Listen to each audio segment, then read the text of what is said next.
은혜 받으실 하나님의 말씀은 누가복음 Petikan Alkitab 22장 untukku pada hari ini 39절에서 adalah daripada 44절까지. Lukas 22, 39 hingga 예수께서 나가사 44. 습관을 쫓아 감람산에 Yesus 가시니 meninggalkan kota 제자들도 itu. 쫓았더니 Seperti biasa dia 그곳에 pergi 이르러 ke 저희에게 Bukit 이르시되 Zaitun dan 시험에 들지 pengikut-pengikutnya 않기를 menyertai 기도하라 dia. 하시니 저희를 따라 Apabila Yesus tiba di 돌번칠 situ, 만큼 가서 dia berkata 무릎을 kepada 꿇고 mereka, 기도하여 가라사대 berdoalah 아버지여 만일 아버지의 agar kamu 뜻이어도 tidak berdosa 이 ketika 잔을 menghadapi 내게서 cubaan. 옮기시옵소서. 그러나 Kemudian dia pergi 내 lebih jauh dari 원대로 tempat 마옵시고 mereka, 아버지의 kira-kira 원대로 sejauh 되기를 lemparan 원하나이다 batu. 하시니 Dia 사자가 berlutut dan 하늘로부터 berdoa, 예수께 Ya 나타나 Bapa, 숨을 돕더라. jika boleh, 예수께서 jauhkanlah cawan penderitaan 힘쓰고 ini 간절히 daripadaku. 기도하시니 땀이 Tapi janganlah turut 땅에 kehendakku, 떨어지는 melainkan 핏방울 kehendakmu 같이 berlakulah. Malaikat dari syurga datang kepadanya dan 이만의 menguatkan 성관의 dia. 찬양과 Kerana 이 berat 시험 penderitaannya, 기타의 Yesus 연주가 semakin 있을지nud tekun 이수진 berdoa, 목사님께서 sehingga peluhnya 내가 seperti darah 내 잔을 menitik 마실 수 ke tanah. 있겠느냐라는 제목으로 사랑하는 성도 여러분, 오늘부터 한 주간은 예수님께서 Saudara dan saudari yang saya 먼저 kasih, 고난 주간 동안 mulai hari 예수님의 ini dan 행적을 sepanjang minggu ini 간략하게 kita akan 살펴보겠습니다. memperingati Minggu 그 당시 Penderitaan 이스라엘의 untuk mengenang 하루 penyaliban 개념은 Yesus. 오늘날과는 Marilah kita 다르기에 meneliti jejak langkah 이해하기 Yesus 쉽도록 selama Minggu 우리가 Penderitaan. 사용하는 시간 개념에 따라 Di Israel, konsep 설명드리겠습니다. hari pada masa itu 첫날은 berbeza dengan 일요일은 sekarang. 예수님께서 Saya akan menjelaskannya 십자가에 sesuai 달리기 dengan 위해 konsep batu 스가랴 kita 9장 agar 9절에 lebih mudah untuk anda 예언된 대로 fahami. 어린 나귀 새끼를 Pada 타고 hari pertama Ahad, 예루살렘으로 Yesus masuk ke 입성하십니다. Yerusalem dengan menunggang 군중들은 keledai 종려나무 muda, 가지를 흔들고 memenuhi nubuat dalam kitab 우리를 Zakaria 구원의 9 ayat 9. 주옵소서 외치면서 Orang 예수님을 ramai menyambutnya 맞이합니다. dengan melambai-lambaikan dahan pokok parma dan berseru, Pujilah Allah, selamatkanlah kami. 이렇게 호산나 Hari ini yang dikenal sebagai Ahad 주의 Parma 이름으로 오시는 memperingati 곧 peristiwa 이스라엘의 ini. 왕이시여를 외치던 Sorak-sorai dan sambungan 환호와 hangat daripada orang 환호를 ramai berseru, 며칠 후 Pujilah Allah, 못 박으라는 diberkatilah dia yang 성만 datang dengan nama 외침으로 Tuhan, 변하게 diberkatilah 됩니다. Raja Israel. 일요일 밤을 Dengan cepat 베다니아에서 berubah menjadi 거하신 teriakan marah, 예수님께서는 salibkan 월요일 dia. 아침 다시 Beberapa 예루살렘 hari 성전으로 kemudian, 가시는 도중에 열매 없는 무화과 나무를 보시고 저주하십니다. setelah bermalam di Betania pada hari Ahad, Yesus kembali ke rumah Tuhan di Yerusalem keesokan paginya. Dalam perjalanan, Yesus mengutuk pokok ara kerana tidak berbuah. Ketika Yesus tiba di rumah Tuhan, dia mengusir semua orang yang berjual beli dan menunggang balikkan meja para penukawan, menyucikan rumah Tuhan. Pada hari Selasa, pemimpin agama seperti ketua imam, guru Taurat dan pemimpin masyarakat Yahudi mengajukan pelbagai pertanyaan dan cubaan untuk menjerat Yesus yang mengajar di rumah Tuhan. Namun begitu mereka tercengang dan tidak dapat berkata apa-apa lagi kerana kata-kata Yesus adalah bijak dan berkuasa. Yesus juga memberikan penjelasan tentang nubuat berkaitan kehancuran rumah Tuhan di Yerusalem pada masa hadapan dan akhir zaman. Dia meminta para pengikutnya untuk berwaspada. Pada Rabu, Maria dari Betania mencurahkan minyak wanginya ke kaki Yesus yang sedang makan di rumah Simon yang mengidap penyakit kusta. Yesus berkata bahawa perkara itu merupakan persiapan untuk penguburannya. Pada hari Khamis, Yesus makan jamuan Paskah pada hari malam hari dan mengendalikan perjamuan kudus. Yesus menunjukkan teladan bagaimana orang Kristian harus saling mengasihi dengan membasuh kaki pengikut-pengikutnya. Semasa perjamuan terakhir, Yesus mengumumkan bahawa salah seorang pengikut akan mengkhianatinya. Yudas Iskariot memahami bahawa Yesus berkata tentangnya, lalu meninggalkan meja makan selepas menerima roti. Yesus juga berkata kepada pengikut-pengikutnya bahawa mereka akan jatuh dalam cubaan dan berserak. Tetapi mereka menafikannya, berkata bahawa mereka akan berada di sisi Yesus sampai akhir.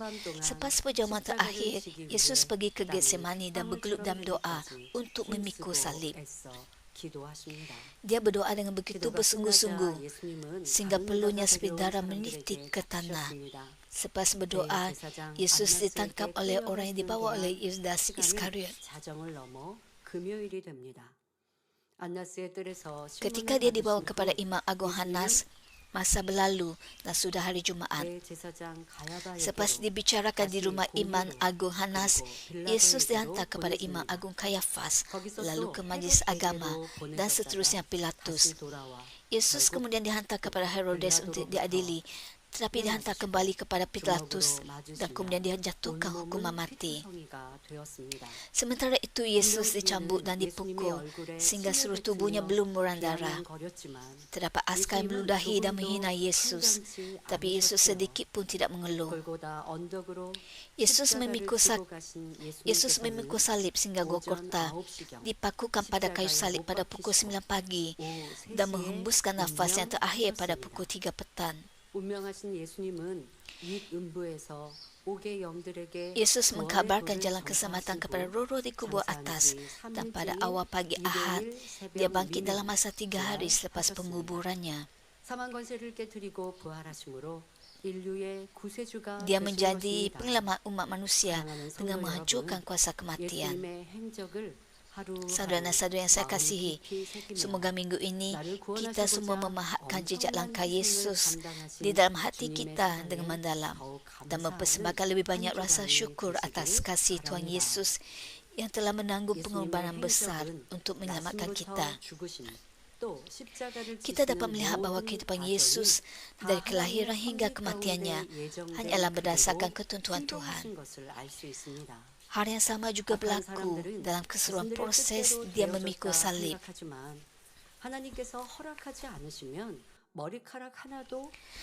Orang jahat beranggapan bahawa perkara itu berlaku berdasarkan orang jahat-jahat mereka.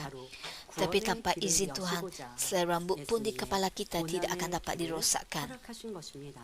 Namun begitu, jalan penderitaan itu diizinkan oleh Tuhan untuk membuka jalan keselamatan, untuk memenuhi kehendak Tuhan dan ketentuannya. Yesus menyadari bahawa sudah tiba masanya untuk memikul salib, lalu memberitahu pengikut-pengikutnya tentang hari yang akan berlaku. Matius 20 ayat 18 hingga 19 menyatakan, "Dengarlah, kita sekarang menuju ke Yerusalem.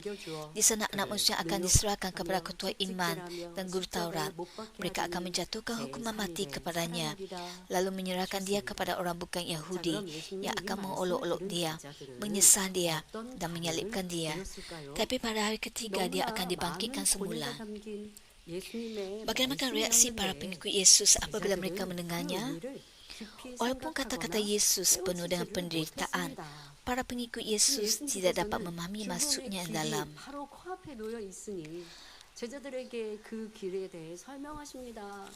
그런데 제자들은 그런 예수님의 진지한 말씀을 듣고 있음에도 예수님이 하시는 말씀과 다른 것을 생각하고 있더라는 것입니다.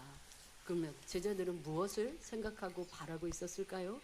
그들의 관심사는 예수님의 고난이 아니라 예수님께서 Hal ini demikian kerana minat mereka terletak pada kemuliaan Yesus sebagai anak Tuhan dan bukan pada penderitaannya.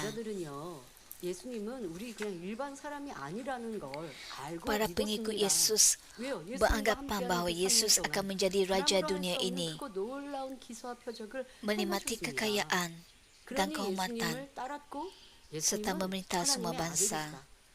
예수님께서 다가올 고난에 대해 말씀하실 때 제자들은 다가올 주의 나라에서 누가 큰 자가 될 것인가. Apabila Yesus berbicara tentang penderitaan yang akan datang, para pengikutnya hanya berfokus pada siapa antara mereka yang akan menjadi terbesar di dalam kerajaan Tuhan.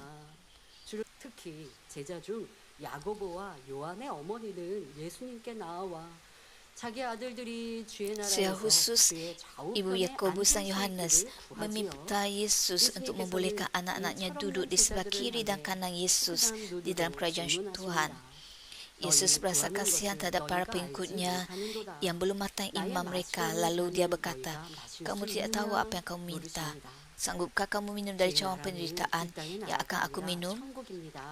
Kerajaan Tuhan bukanlah sebuah kerajaan fizikal di bumi, melainkan di syurga. Untuk mencapai posisi mulia di dalam kerajaan Tuhan, anda harus minum dari cawan penderitaan Yesus.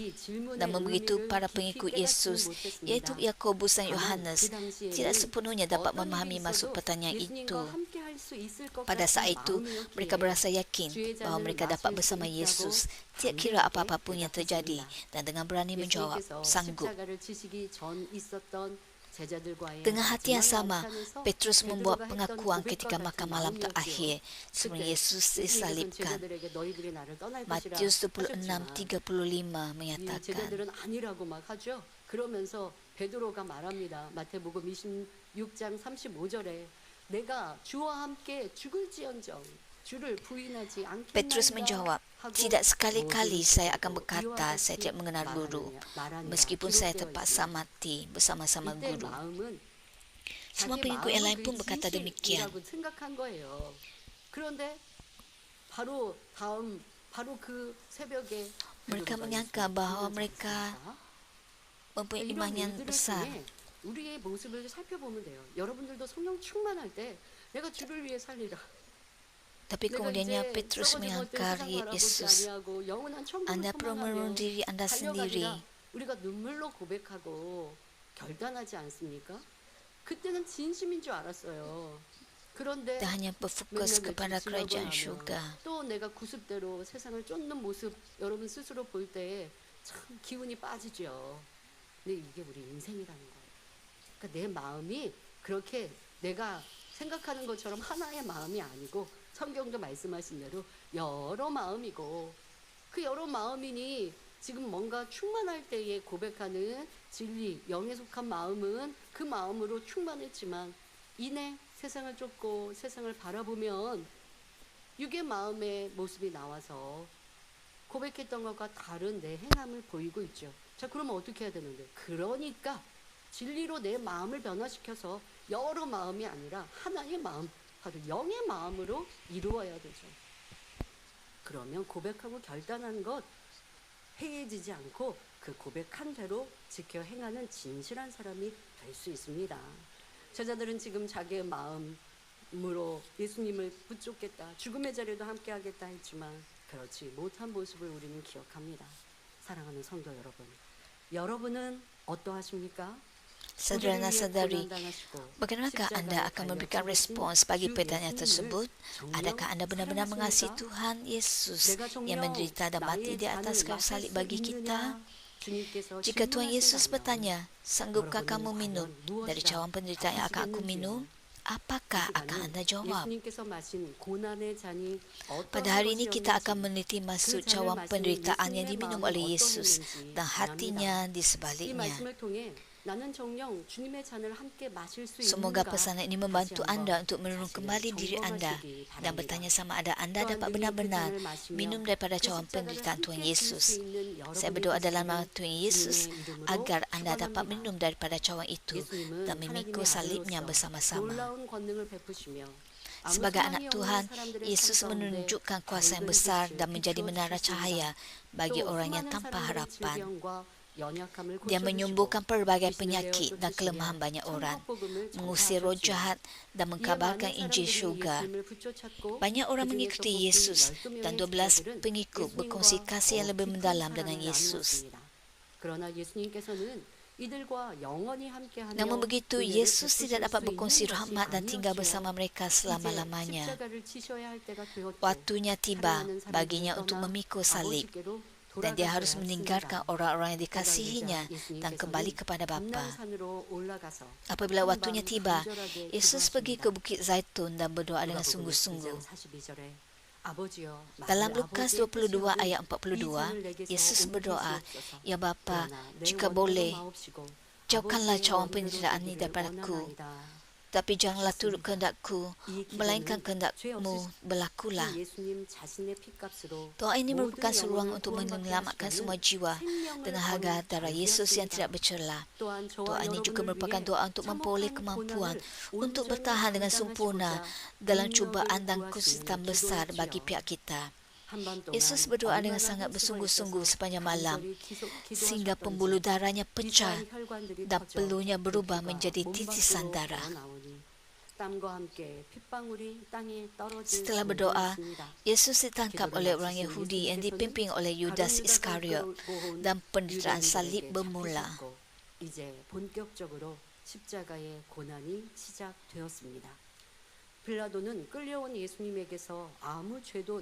Pilatus tidak mendapati sebarang dosa atau kesalahan Yesus yang telah diheret ke sana untuk diadili. Tetapi dia masih menyuruh orang mencabut Yesus dan menjatuhkan hukuman mati salibkan. Yesus yang telah diheret sepanjang malam untuk diadili dan akhirnya dihukum mati, berlumuran darah akibat mahkota duri dan dicambuk oleh askar yang kejam. Pokok berduri di Israel sangat berduri dan keras. Mahkota duri yang sedikit lebih kecil daripada kepala dipasang dengan ketat di sekeliling dahi Yesus. Lalu duri-duri keras yang menusuk kepala Yesus. Askar Roma menggunakan cemeti kulit yang panjang, biasanya diikat dengan tulang atau kepingan besi. Apabila digunakan, cemeti itu biasanya melilit di sekitar badan, kira-kira sekali setengah, dan mata cemeti mencengkam isi tubuh. Cemeti itu mengoyakkan isi tubuh apabila ditarik dengan kuat. Apabila cemeti melekat pada tubuh, isi tubuh akan terkoyak sehingga menampakkan tulang dan otot. Dengan seluruh tubuh berlumuran darah akibat kaedah penyiksaan yang kejam, Yesus juga terpaksa memikul salib yang berat. Yesus diarahkan untuk memikul salib yang lebih tinggi daripada manusia biasa dan berjalan lebih 800 meter menuju ke Golgota, tempat pelaksanaan hukuman. Tanpa makanan dan tidur, Yesus menumpahkan banyak darah dan dicambuk sekali lagi, yang membuatkan sangat sukar baginya untuk memikul salib yang berat. Tidak seorang pun pengikut Yesus berada di sisinya sebagai sokongan ketika dia sukar untuk berjalan dan jatuh ketika memikul salib. Hari ini demikian kerana mereka berasa takut lalu bersembunyi. Ketika dia sendirian dan terasing dalam penderitaannya, hanya beberapa orang wanita yang ingat rahmat yang telah diterima oleh mereka mengikuti Yesus di belakang salib sambil menangisi dan meratapi Yesus. Wanita-wanita itu berasa terdesak untuk membantu Yesus dalam perjalanan menuju kematian dan menghentikan askar, tetapi mereka tidak berdaya kerana ramai orang dan askar yang menghalang jalan dengan lembing dan perisai. Mereka tidak mempunyai pilihan selain mengikuti jalan penderitaan, memukul dada mereka dan meratap kesedihan. Apabila mereka akhirnya sampai ke puncak bukit, askar menanggalkan pakaian Yesus lalu memakukan tangan dan kakinya. Seorang askar memakukan paku besar berbentuk hexagon pada pergelangan tangan Yesus, sementara seorang askar yang lain menunggu sambil memegang sebuah tukur. Ketua askar memberikan isyarat 1, lalu askar itu menukurkan paku itu. Setiap kali paku itu ditukurkan, paku itu menembusi isi yang lembut. Darah memancung keluar daripada luka. Tapi oleh sebab paku itu mengelak bahagian penting, orang tersebut menderita kesakitan yang melampau tanpa kematian segera. Selepas memakukan tangan dan kakinya, askar menegakkan salib itu. Oleh sebab berat seluruh badan menekan tangan dan kaki yang telah dipakukan, hal ini memburukkan kesakitan pada bahagian tubuh yang robek. Tergantung pada kayu salib dengan kedua-dua tangan didepangkan, memberikan tekanan kepada jantung Yesus dan membuatkannya sukar untuk bernafas. Bergerak dan memusingkan badan untuk bernafas akan menyebabkan kesakitan yang amat besar pada kedua-dua tangan yang telah dipakukan. Dalam keadaan disalibkan, Yesus digantungkan di bawah terik matahari tengah hari di padang pasir selama 6 jam. Oleh sebab darah terus mengalir sehingga kematian, rasa dahaganya tidak dapat diungkapkan dengan kata-kata. Walaupun serangga beracun mencium bau darah lalu hinggap pada tubuhnya, Yesus tetap tidak dapat mengusirnya oleh sebab tubuhnya digantungkan di atas kayu salib. Askar mengambil pakaian Yesus lalu membahagikannya. Orang ramai mengutuk, mencemooh dan menunjukkan jari kepada Yesus. Mereka berkata, "Jika kamu anak Allah, selamatkanlah dirimu dan turunlah dari salib." Namun begitu, Yesus bukannya tidak memiliki kuasa untuk turun dari salib itu.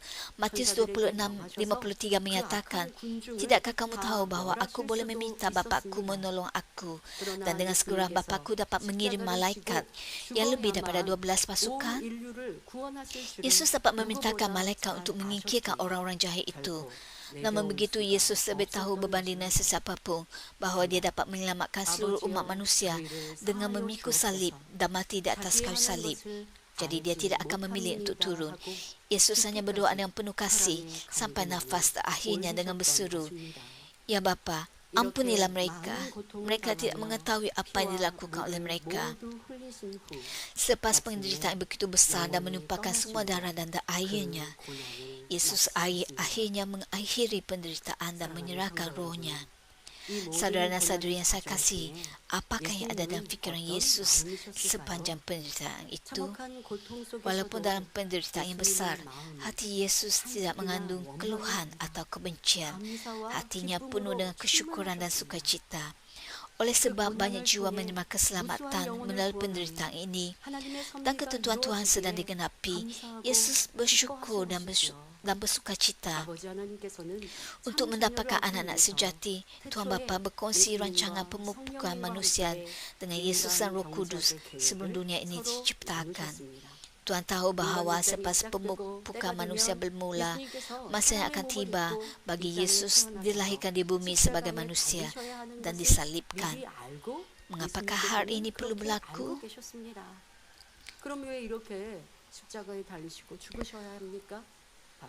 Roma 6:23 memberitahu kita, kematian adalah upah dosa.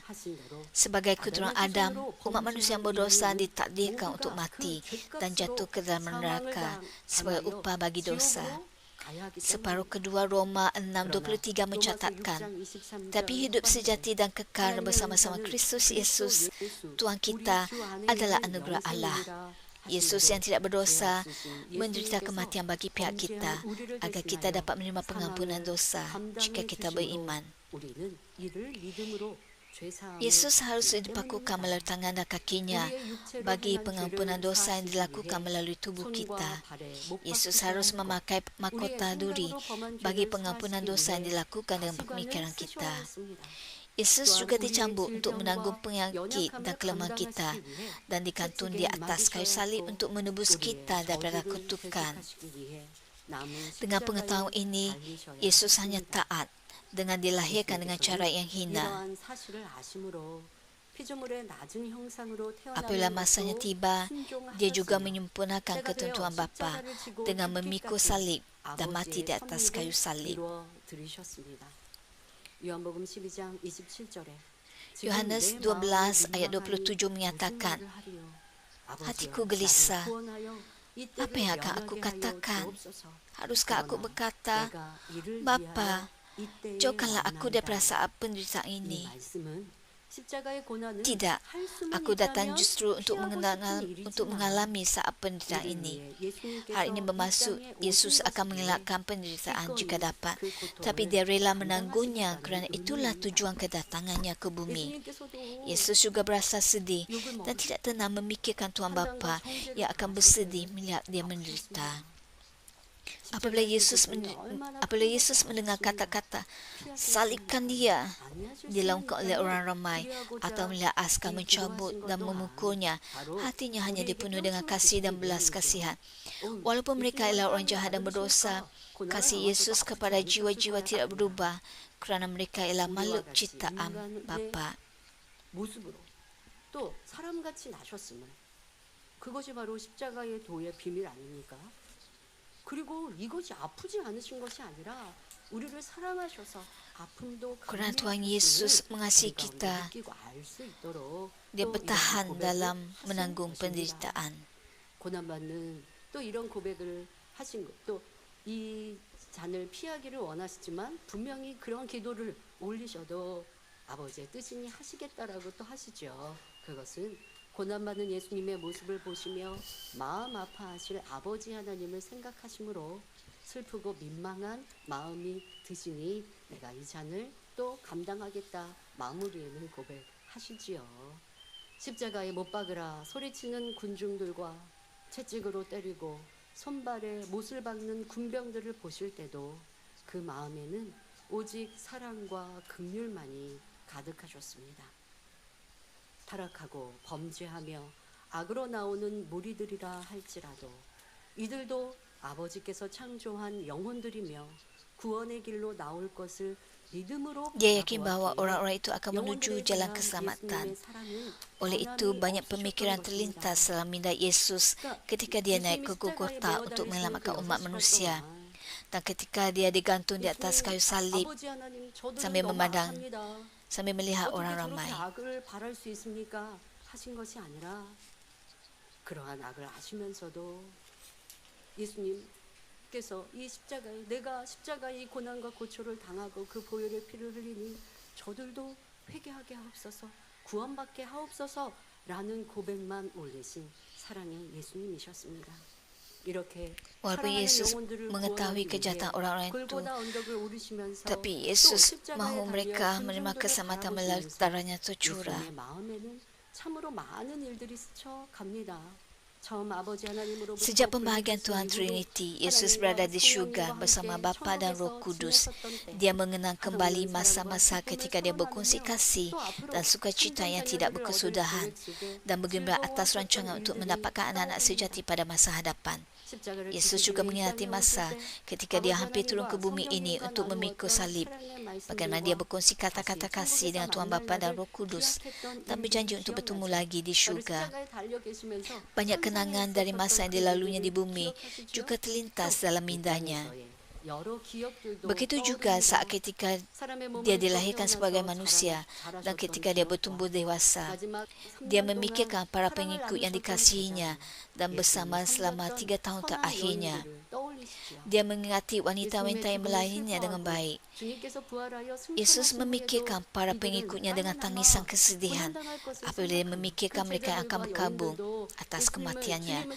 dan 전하다가 ujian 이제 akan dialami oleh 고난 mereka 당할 것 setelah 예수님께서 kebangkitan dan 십자가상에서 pengangkatan Tuhan 그것을 Yesus 이제 ke 또 syurga. 생각하시면서 심히 불쌍하고 애처롭게 여기는 마음을 가지셨다가 한편으로 성령이 Namun 그들에게 begitu, 임하신 것을 Yesus juga berasa 생각하면 agak 어느 terhibur 정도 ketika 마음의 memikirkan 위로가 Roh Kudus yang akan turun kepada 아니, mereka. 예수님이 당하신 그 고난과 Yesus 고초 berasa terhibur 너무나 dengan jakaan 크신데 bahawa para 내가 pengikutnya 힘들어요 akan mengatasi 생각하시는 semua 것이 아니라 penderitaan dan masuk 나를 syurga 사랑하여 melalui 울부짖는 kuasa Roh 여인들, Kudus. 그 여인들이 당할 고통을 또 생각하시면서 Memikirkan banyak 마음 jiwa yang akan 아프시다가도 mencapai keselamatan 성령이 melalui 임하시면 저들이 pengikut-pengikutnya 넉넉히 menjadi 잘 disucikan 이루고 dan 또 menjadi 그날 anak-anak sejati 천국에서 Tuhan, 함께 만날 것을 memberi Yesus 생각하시면서 kekuatan 또 untuk mengatasi 위로도 penderitaan 받으시고. salib.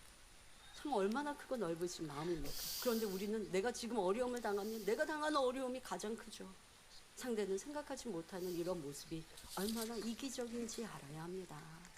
예수님께서는 예수님을 사랑하는 그들이 성령의 능력으로 모든 고난을 이기고 승리하여 Betapa 천국에 올 besarnya 것을 kasih 생각함으로 Yesus, 위로를 받으신 walaupun dalam 것입니다. penderitaan 또 di 그들을 atas 통해 kayu salib, 무수한 영혼들이 구원에 dia masih 이르고 memikirkan tentang 그중에서도 jiwa-jiwa 많은 yang 영혼이 선결되어 하나님의 참 ditinggalkan. 자녀로 나올 것을 생각하시면 더욱 십자가의 고난을 이길 힘이 되셨던 것입니다. 점차 깊어지는 고통 가운데 가쁜 숨을 몰아쉬면서 핏물이 흘러 들어오는 눈이 Ketika dia 점차 sukar 흐려지는 bernafas 것을 dalam 느끼면서 kesakitan yang semakin 영원히 bertambah, 떠나시기까지 ketika dia merasakan 예수님의 matanya 마음은 menjadi dikaburi oleh 참으로 darah, 많은 dan ketika 생각들이 dia hampir 스쳐 menyerahkan 지나갔던 rohnya, 것입니다. banyak pemikiran dan 사랑하는 perasaan 성도 여러분, terlintas dalam fikirannya. 예수님도 우리와 같은 성정을 지닌 Yesus 분이셨습니다. mempunyai sifat seperti 하나님의 kita. 거룩하신 Walaupun 신성과 Yesus mempunyai 권능을 sifat ketuhanan dan 가지셨지만 kuasa Tuhan, 동시에 dia juga 몸이 merasakan 사람으로서 keletihan dan lapar sebagai 피곤하고 manusia. 배고픈 것도 Oleh sebab 느끼셨습니다. Yesus mempunyai sifat 인성도 kemanusiaan, 가지셨기에 dia juga merasakan 슬픔과 kesedihan dan 아픔도 다 kesakitan. 느끼셨지요. Ketika banyak 많은 orang 사람들이 mengkhianati dan 자기 이익을 meninggalkannya 쫓아 배신하여 untuk 떠날 때 mengejar kepentingan 예수님의 sendiri, 마음은 Yesus 심히 sangat 슬프고 kecewa dan sedih. 상하셨으며 채찍에 Penderitaan 맞고 dan sakit 십자가에 yang 못 dialaminya 박히는 ketika 고통을 dicambuk 당하실 dan 때도 disalibkan 예수님이라고 tidak 해서 kurang 덜 menyakitkan 아픈 것이 kerana dia 아니었습니다. ialah Yesus. 더구나 잠시라도 죄인들을 대신하여 죄인의 몸이 되어 사랑하는 아버지 Saudara dan saudara yang 하나님으로부터 saya kasihi, 외면당하는 jalan yang sepi untuk 십자가의 memikul 외로움은 salib dan ditinggalkan 참으로 oleh Tuhan untuk masa yang 감당하기 singkat. 어려운 일이었지요. Ketika dia menjadi orang yang 그러나 berdosa 오직 bagi pihak kita, 아버지 하나님과 sungguh 영원에 sukar 대한 untuk 사랑으로 ditanggung. 이 Namun 모든 begitu, Yesus 고통을 menanggung semua rasa 감당해 sakit 주신 dan 것입니다. penderitaan dengan kasih 사랑하는 kepada 성도 Bapa dan 여러분, jiwa-jiwa. 다시 한번 Saudara dan 여러분에게 saudara yang saya 묻겠습니다. kasihi, Biarlah saya bertanya Anda sekali lagi. Adakah Anda benar-benar dapat minum daripada cawan penderitaan Yesus? Pengikut-pengikut Yesus mengaku bahawa mereka dapat minum daripada cawan itu, tetapi mereka masih belum matang dan bertengkar mengenai siapa antara mereka yang harus dianggap terbesar sejauh sebelum Yesus memikul salib. Semasa Yesus berdoa dengan sungguh-sungguh di Getsemani, pengikut-pengikut Yesus tidak mampu mengatasi keletihan mereka lalu tertidur. Walaupun berkata bahawa dia akan mati bersama Yesus, Petrus bersembunyi dalam ketakutan semasa Yesus digantungkan di atas kayu salib dan mengingatkan Yesus sebanyak 3 kali. Apabila ditanya sama ada dia mengenali Yesus. Namun begitu selepas kebangkitan Tuhan Yesus, pengikut-pengikut Yesus yang menerima Roh Kudus berubah. Mereka lebih daripada mampu untuk minum daripada cawan penderitaan Yesus. Roma 8:17 hingga 18 menyatakan, kerana jika kita menderita bersama-sama Kristus, kita juga akan mendapat kemuliaannya. Pada pendapatku, sekadar penderitaan yang kita alami sekarang tidak dapat dibandingkan dengan kemuliaan yang akan ditujukan kepada kita. Dengan harapan yang besar ini, mereka mampu minum daripada cawan penderitaan. Walaupun pengikut-pengikut Yesus digantung secara terbalik di atas kayu salib, ditetak dengan pedang, ditikam dengan lembinan anak panah, digegajikan dan dilemparkan ke dalam minyak mendidih, mereka tidak takut dan berterusan mengkabarkan Injil. 예수님의 제자들이 또한 초대교회 성도들이 바로 주님의 이 쓴 잔을 고난의 잔을 함께 마셨던 이러한 신앙에 대해서 저녁 예배 때 말씀드립니다. 세상의 더러운 것과 찌개같이 멸시받을지라도 Walaupun dianggap sebagai sampah dunia dan tidak berguna, pengikut-pengikut Yesus bersukacita demi nama Tuhan Yesus.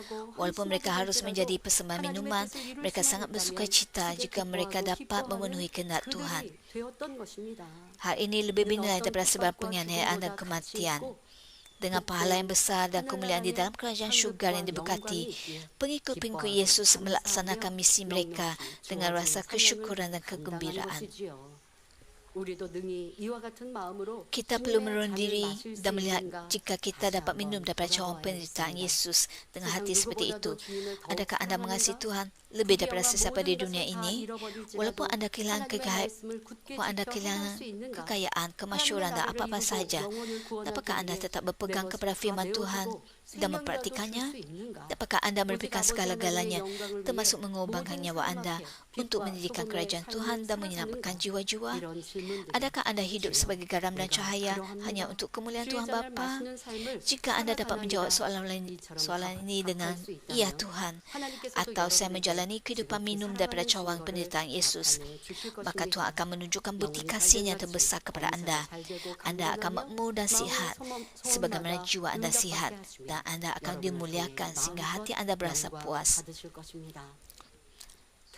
Saudara dan saudari yang saya kasihi, Yesaya 53 ayat 5 menyatakan, tetapi dia dilukai kerana dosa kita, dia disiksa kerana perbuatan jahat kita. Kita diselamatkan kerana hukuman yang ditanggungnya, kita disembuhkan kerana luka-lukanya. Yesus menanggung cambukan dan mahkota duri yang sepatutnya kita terima sebagai orang yang berdosa. Anak Tuhan yang terkasih mati di atas kayu salib, suatu penyaliban yang sepatutnya kita alami sebagai orang yang berdosa. Kita sepatutnya selama-lamanya bersyukur dan bersukacita kerana semua dosa kita telah diampuni melalui salib dan bahawa jalan ke syurga telah terbuka.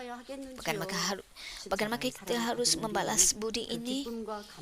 Kepada sesiapa yang telah menerima kasih salib, kegembiraan dan kesyukuran kita harus terasa baru dan lebih mendalam setiap hari sejak hari kita diselamatkan.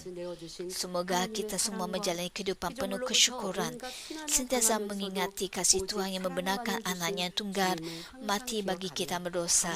Semoga kita sentiasa menghayati Yesus yang hanya mengasihi walaupun menderita pelbagai keperitaan daripada orang yang cuba ditebus dan diselamatkannya. Semoga anda menggunakan masa minggu ini dengan lebih kudus dan hormat. Pada hari Jumaat, hari penyaliban Yesus, sila bersama-sama berpuasa satu hidangan atau berpuasa sepanjang hari sebagai peringatan atas penderitaannya. Saya berdoa dalam nama Tuhan Yesus agar anda sentiasa mengingati penderitaan Yesus, mampu minum daripada cawan penderitaan Yesus dengan penuh kesyukuran dan mengambil bahagian dalam kemuliaan Tuhan Yesus sehingga akhir hayat kita di bumi ini.